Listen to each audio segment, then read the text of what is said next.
This beautiful channel, beautiful, I meant to say beautiful, channel manifesting greatness now. Okay, I'm going to hop right into it. We're going to be discussing a couple of things here today, okay? A couple of different, I would say popular, you know, pieces of content, techniques, whatever word you want to use involving the manifestation process, especially in this day and age. The first thing we're going to be talking about is robotically affirming, right?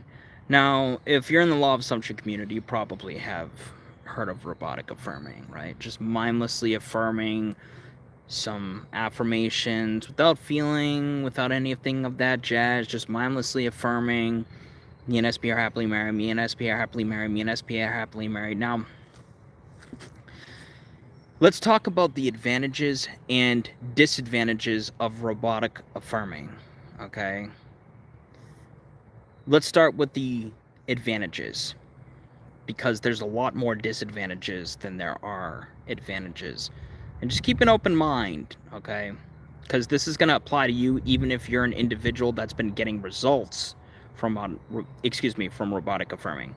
So an advantage involving robotic affirming would be, technically speaking, if you were to go throughout the day just robotically affirming positive, empowering statements that employ your desires fulfilled, you are technically saturating your mind with that reality, right? You're impressing your subconscious mind, you're watering your seed that you've planted involving the reality that you want to experience. So that's a beneficial thing, that's a positive thing, right? You're going throughout the day robotically affirming, me and SP are happily married, I am financially free, things like that. So that's a good thing. That's an immensely good thing. Now let's talk about the disadvantages. Because like I said, there's more disadvantages when it comes to robotic affirming as opposed to not. So a major disadvantage is a lot of the times when people are robotically affirming, they're doing so because they feel that if they robotically, and this may apply to you if you've been using this getting results from it. A lot of the times people robotically affirm because they feel, oh, if I just robotically affirm all day long or all over the place and as much as I can, then my desire will show up instantly, fast, etc. And a lot of people reported that is the case. Now, you think that that's a beneficial thing entirely, but it's not. Because now you're just engaging with this for the sake of manifesting something instantly. You're not actually engaging with the robotic affirming to change yourself, to change your self-identity or self-image. You're viewing it as a means to an end. You're just doing it for this, how do I put it? You're doing it with this idea of, oh, if I do this, then it'll happen in the fastest way possible. Really, where you're coming from is a place of urgency, desperation for a result. And you're coming from an attachment to time in of itself. But you're masking it as, oh, I'm really just robotically affirming because it gives me something to do, or blah blah blah XYZ involving that aspect of things. You can put two and two together. So that's the thing. A lot of the times when people robotically affirm, and sorry if my mind's all over the place, I literally just got done with the fucking hour and a half long live on TikTok, so my mind is still a little drained. But I wanted to get this live done for you guys. So robotic affirming, a lot of the times people are engaging in robotic affirming because they're coming from a place of an attachment to time, urgency, desperation, fear overall.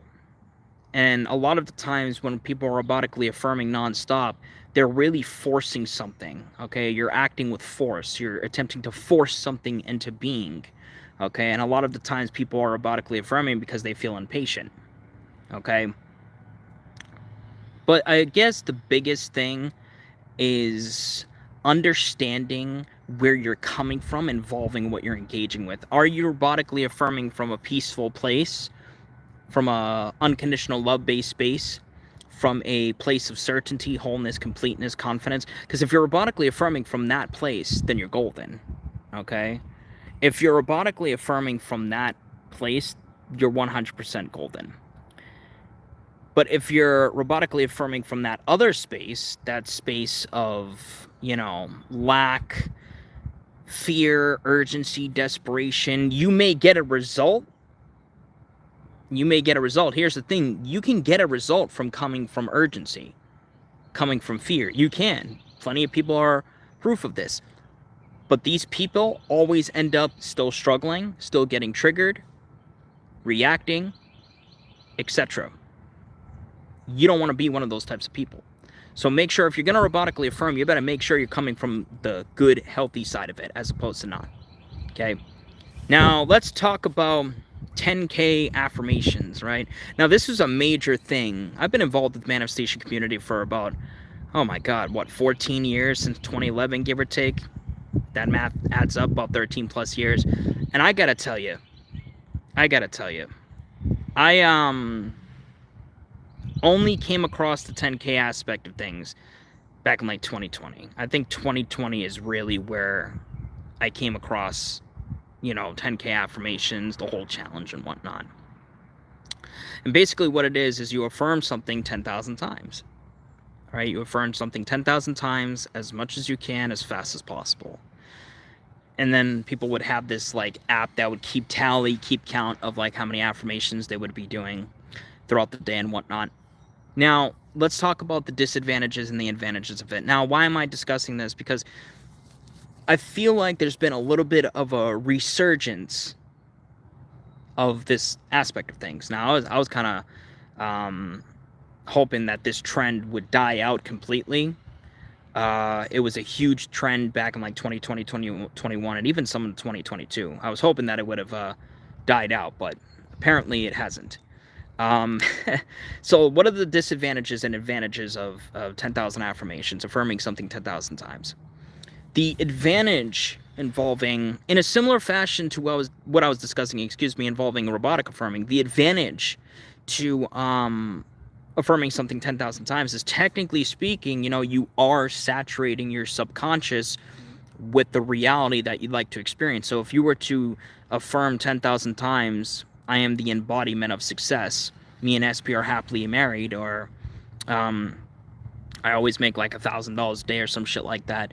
Technically speaking, if you are affirming that many times, you are placing that awareness on that reality that you'd like to experience. You are impressing that upon your mind. It's going to impress, you're going to water your seed, etc. So that's obviously a beneficial thing. Okay, that's a very beneficial thing. But what are some of the disadvantages to 10K affirmations? First of all, it can cause for you to experience some physical repercussions.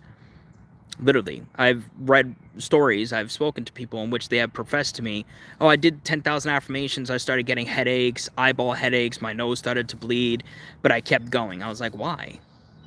They didn't know any better. People were telling them to just keep going, to just fight through the pain. So that's obviously a disadvantage. If anything in this community that you're engaging with technique-wise is causing you some kind of physical distress, I would change up what you're doing. Another disadvantage is, again, when you're when you're doing 10,000 affirmations as fast as possible, etc., I guarantee you're coming from some kind of place of urgency, desperation for some kind of result. Somewhere along the line, someone probably told you, if you do 10,000 affirmations, you'll instantly manifest your desire, you'll get it as fast as possible. And even if you've gotten results from it, same thing with robotic affirming, when you're coming from urgency and desperation, those results oftentimes are short-lived, and they don't tend to last. Okay, and you still end up in a position of getting triggered, potentially choosing to react, etc. So that's obviously a disadvantage. Ultimately, I've found that when people are utilizing 10,000 affirmations, there's an attachment to time, there's some kind of urgency present, some kind of desperation present, and a sense of trying, which is acting with force, like forcing something into being. So, as you can see, there are disadvantages and advantages to both robotic affirming and 10,000 affirmations, affirming something 10,000 times. Now, unfortunately, a lot of the manifestation community members don't discuss the disadvantages because either, one, they're just oblivious to it, they're ignorant to it, they don't fucking give a shit enough to talk about it, or whatever the case may be. But yeah, we got advantages and disadvantages. Unfortunately, for these two techniques, there's more disadvantages than there are advantages, but I'll let you be the judge as at the end of the day. I feel there are way better ways to go about it. I feel there are way better ways to impress the subconscious to get the results that you want, that don't result, or rather resort to you acting with force, manipulating it, acting from a place of fear, desperation, urgency, trying, etc. You know, so I do not wholeheartedly recommend 10,000 affirmations or robotic affirming if it's coming from fear. But if you're doing 10,000 affirmations from a place of love, from a place of wholeness, completeness, confidence, trust, then you're good. If you're doing robotic affirmations from a place of love, trust, faith, etc., then you're good. And I guess that's the biggest message of this live. Unfortunately, most of you guys are affirming, doing 10,000 affirmations, robotically affirming from a place of desperation, panic, urgency, fear overall. So watch that, monitor that. If it needs to be shifted, then shift it, okay? You guys have a beautiful rest of your day. Take care, stay safe, much love and peace. Check the first pin comment down below. Yeah, stay tuned for the next video. Much love. Okay.